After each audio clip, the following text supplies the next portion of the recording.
How's it going, everyone? It is Panjino here, and in this video I'm bringing you the Modern Warfare 3 Beta Best Settings Guide. In this video we'll be covering all of the best settings you need to be making use of in Modern Warfare 3 to get the absolute best FPS, lowest input latency, and fix some of the visual clutter for the overall best experience possible as quickly as possible. Please make sure that you are subscribed to the channel to stay tuned for the Modern Warfare 3 full launch Ultimate FPS Increase Guide, which will be available when the game comes out, and the Ultimate FPS Increase Guide for Warzone 3 the moment it goes live. With all that said and done, let's get straight into the video. This video is going to focus on the absolute best settings and optimizations you need to be making use of in the Modern Warfare 3 beta, regardless of how old, new, high-end, low-end your system is, whether you're on AMD, Intel, or Nvidia. Jumping straight into the guide, before we do anything, we're first of all going to be making sure that we're utilizing the brand new GPU drivers. These are specific for Modern Warfare 3 and have been released by both Nvidia and AMD. These are especially important because they do enable some new functionality with inside of Modern Warfare 3, alongside the correct reflex profile for the game. For those of you on Nvidia GPUs, head to this URL at the top. Once inside of here, select the automatic driver updates utility, or alternatively, you can navigate down to product type, input your information with inside of here, select start search. At the top of the driver results list, download the latest driver available for your GPU, follow the on-screen prompts once finished downloading, and install it to your system. As always, if you are serious about optimizing your PC and wish to get the best FPS possible and lowest latency, it is highly recommended to further customize and debloat that driver yourself, utilizing the links in the description down below. Next up, we're quickly going to be removing all of the excess rubbish from the installation that we don't need to free up some space and remove clutter. If you're on the Steam version of the game, head inside of Steam, head over to Call of Duty on the left hand side, right click, navigate to properties, go to the DLC section, and this is where you can then begin to unselect all of the parts of the game you don't need installed to play the beta. So if Warzone's installed and you're not playing Warzone or Modern Warfare 2 or older versions of the game, you can unselect any versions you would like to remove if you're no longer playing them. Once they've been unselected, exit out, you'll then have an update for your game, and that's just a quick and easy way to free up some drive space and declutter the game. Just bear in mind that you will need the Call of Duty Modern Warfare 3 option selected with inside of it, and if standard pack 1 is also available, choose that too. With all that set up and out of the way, we can jump straight into the in-game settings. When applying changes to the in-game settings, I would recommend that you boot into a game and leave it running in the background so you can see in a live instance the changes we're making and to see if you're happy with them or not, where you can then make some slight adjustments. Either way, whether you're doing this from the main menu or the game menu, take yourself up to the top right hand side, press the settings icon, and we can start by navigating down to graphics. Display mode should be set to full screen exclusive, but if you do run into issues utilizing multiple monitors or tabbing in and out or streaming, try going with full screen borderless. Ensure that your best GPU has been selected from the display adapter, that your screen refresh rate is set to the highest possible number. Display resolution is also recommended to have set to your monitor's native resolution, whether that be 1080p, 1440 or 4K. Aspect ratio should be left at automatic. VSync should be switched off. Custom frame rate, we're going to be setting this to unlimited for now, but later on in the video, once the game is fully optimized, I'll be showcasing you how to set up a proper FPS cap for the best results. The next few options are complete personal preference. You can set those however you wish to do so. Nvidia Reflex Low Latency, I would recommend having set to on. For those of you on slightly lower end CPUs or older systems, go with on plus boost. Once all of that's set up, go to the bottom to apply. We'll then navigate up towards the top to the quality settings. Once inside of the quality tab, we're going to be tackling all of the in-game graphics options. Once we've set up the graphics options for our personal preference and to improve performance, we will then be utilizing an upscaling method, which we'll be going over after the graphics settings. So for now, we're going to be ignoring most of these settings towards the top.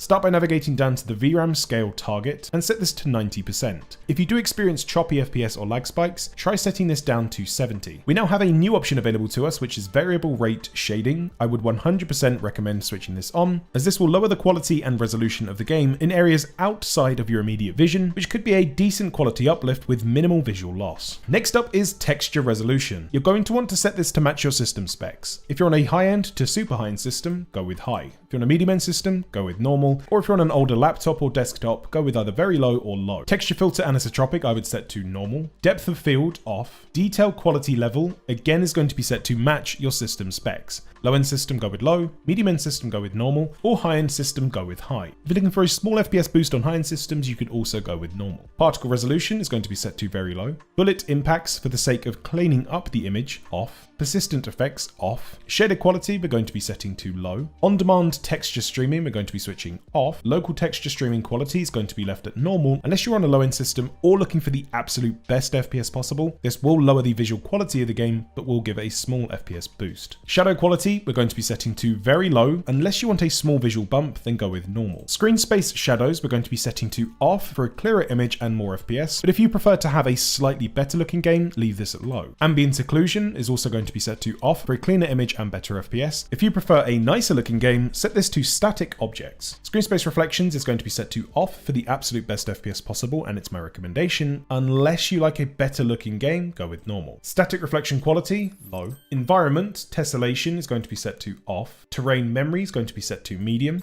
Volumetric quality is going to be set to low. Differed physics quality, off. Weather grid volumes is going to be set to low, unless you are looking for the absolute best FPS possible. With really competitive settings, you would go with off. Water quality is going to be left at default. Navigate to the bottom and select apply. Once completed, head up to view at the top. FOV is completely personal preference. I would recommend setting a higher FOV though, because you will get an advantage. ADS field of view, again, is personal preference, but I do have this set to affected. Weapon and vehicle field of view are complete personal preference, and change the location of the gun on your screen. World motion blur off, weapon motion blur off, film grain I would set to 0. First person camera movement, I like to set this to 50%, and you can also change the color of flashbangs. You can set this to make your screen darker rather than lighter. Navigate down to the bottom and select apply. At that point, all of the base settings are set, but we're not finished with all of the optimizations. We can then go ahead and apply our upscaling method to get a drastic FPS boost. Head to the graphics settings once again, head over to quality and go to the top. There are 3 different upscaling methods I would recommend. For those of you on NVIDIA RTX based GPUs, you can make use of NVIDIA's DLSS. If you don't have DLSS support on your GPU, then I would recommend utilizing AMD's FSR 2.1. If DLSS and or FSR 2.1 are slightly too blurry for you when you set them on your display, and you're not too much of a fan of how they look, the alternative third option is to scroll down to the bottom and enable Fidelity CAS, set the sharpen strength all the way up to 100%. Then to get an FPS improvement, we can manually adjust the render resolution to something lower than 100%. Whether you're utilizing DLSS or FSR 2.1, the settings are the same. Enable the option, go to show more, and start by utilizing the balanced preset.